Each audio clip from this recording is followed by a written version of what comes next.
Muchas gracias, señor gobernador, por acudir al Congreso. Sé que lo hace gustosamente, sobre todo en esta época en la cual necesitamos explicaciones como la que usted hoy ha dado, a pesar de que nos ha dejado,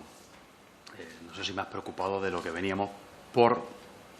lo detallada, en lo rigurosa, eso ya lo sabíamos que iba a ser, pero sobre todo por lo profusamente comprometida en cuanto a sus declaraciones. Creemos que si alguien pensaba que esto era una comparecencia más, pues la verdad que los ha defraudado usted, porque sin duda ha venido a ponernos muchos deberes a todos, esencialmente lógicamente a quien tiene la responsabilidad de gobernar, pero también al resto de fuerzas políticas que cada uno, pues lógicamente, asumiremos en la medida que nos corresponde. En cuanto al escenario macro que usted ha dibujado hoy, el que venían ofreciendo, se ha dicho aquí con anterioridad, creo que lógicamente es un escenario por el cual ustedes ya se están decantando por entre el segundo y el tercero. Han descartado la primera opción de ellas. Ha dicho usted, me ha parecido oír, que incluso no descartan escenarios más desfavorables de los que ya están recogidos, y yo le entiendo, sobre todo porque en el más desfavorable ustedes hacen una estimación, como decía, de una caída del PIB del 12,4%, y eso lo basaban lógicamente y decían que iba a estar condicionado por la duración del estado de alarma y por el impacto de las medidas que se adoptaban. La duración del estado de alarma ya sabemos que ha superado las 12 semanas que ustedes establecían para acogerse a ese escenario. De largo, nos vamos a ir casi hasta el mes de julio, según lo que se va a aprobar en el Congreso dentro de breves horas. Y luego, en cuanto a la formulación de medidas, lógicamente yo creo que cuando ustedes formulan los escenarios, lo hacen pensando en que las medidas que se van a plantear de política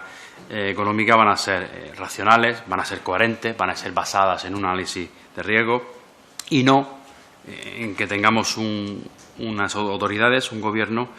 que esté dispuesto incluso a sacrificar sectores estratégicos de nuestra economía,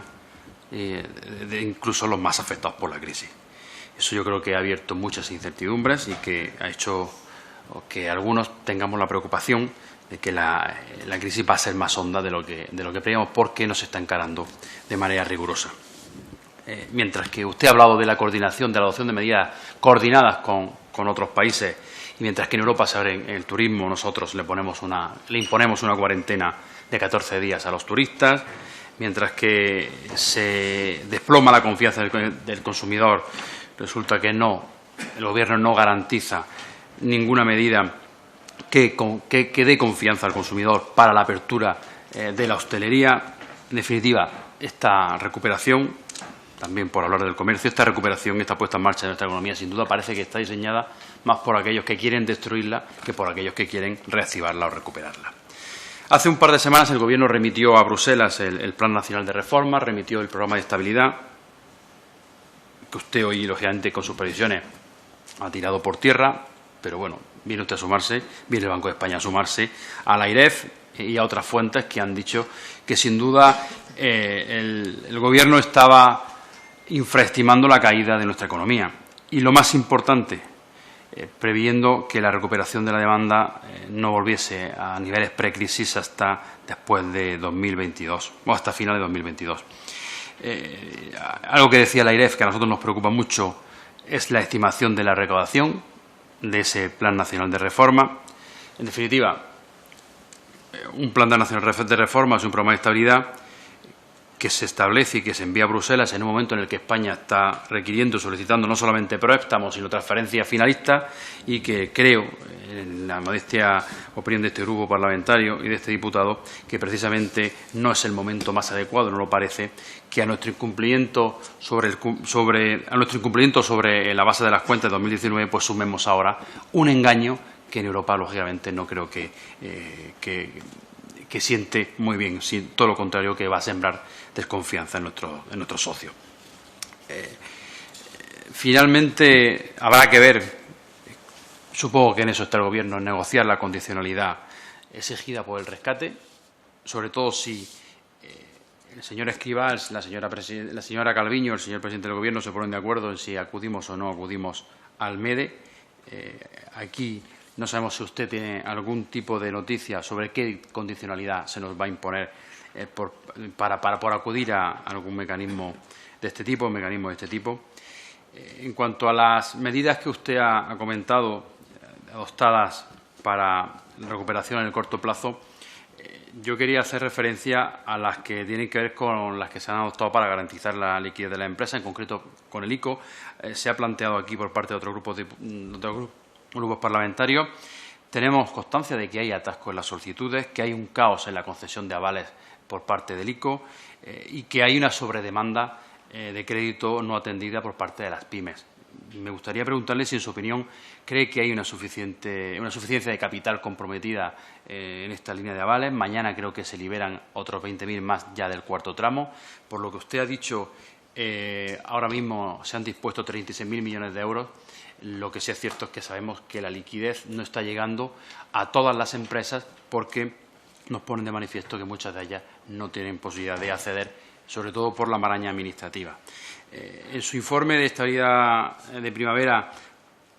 ponían ustedes la atención, lo ha dicho esta mañana también, sobre la previsión del aumento de la mora bancaria. En primer término, sobre los impagos de crédito al consumo, no sé si tienen cifras de por dónde andamos a la fecha de hoy, teniendo en cuenta que esas previsiones y que esos datos ustedes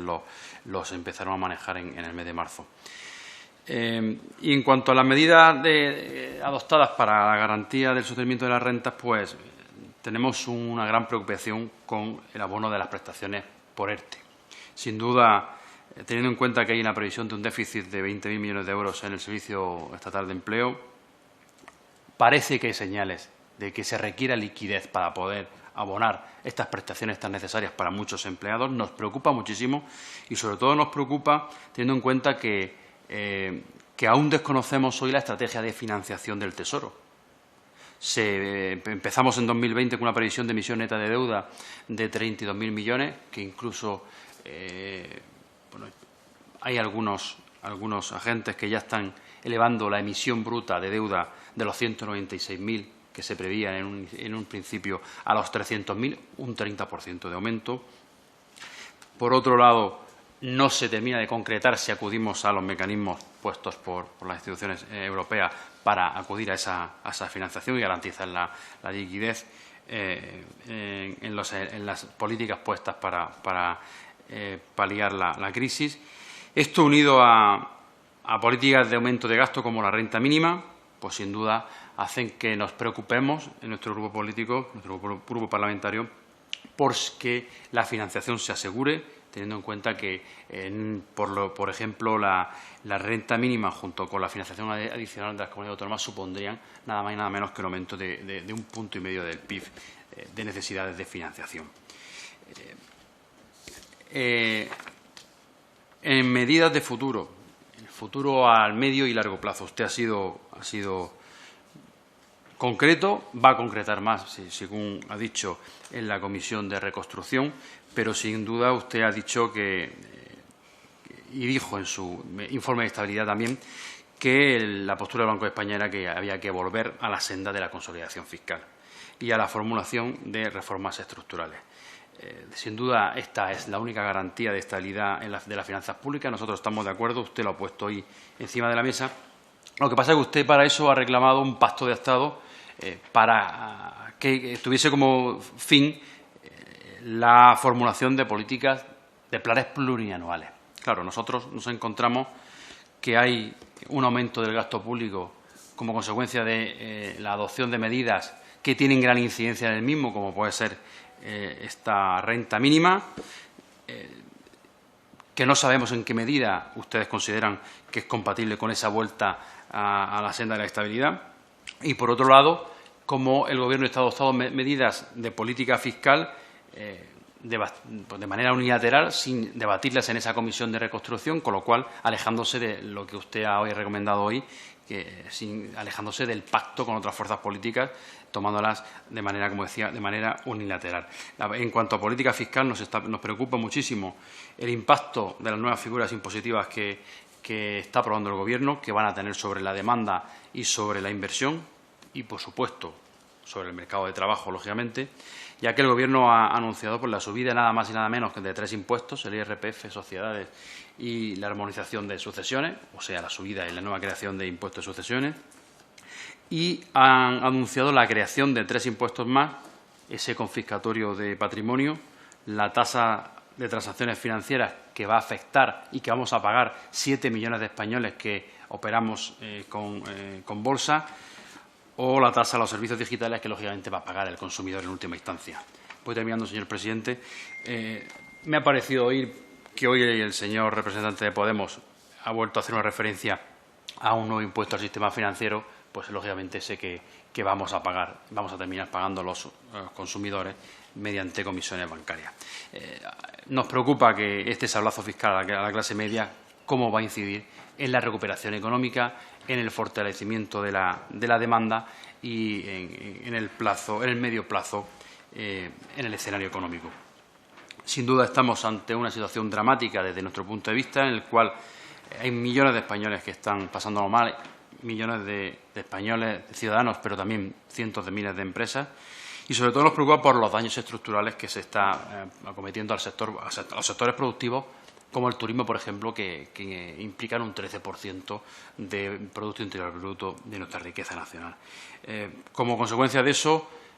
se necesitaría, y es de lo que carecemos, de un plan coherente de vuelta a la normalidad, de recuperación económica, de reactivación de la economía, y no uno que ahonde en el deterioro del mercado laboral, que no deje claro cuáles son las necesidades de financiación y que vaya a asumir a muchos españoles en la pobreza. Muchas gracias, señor presidente.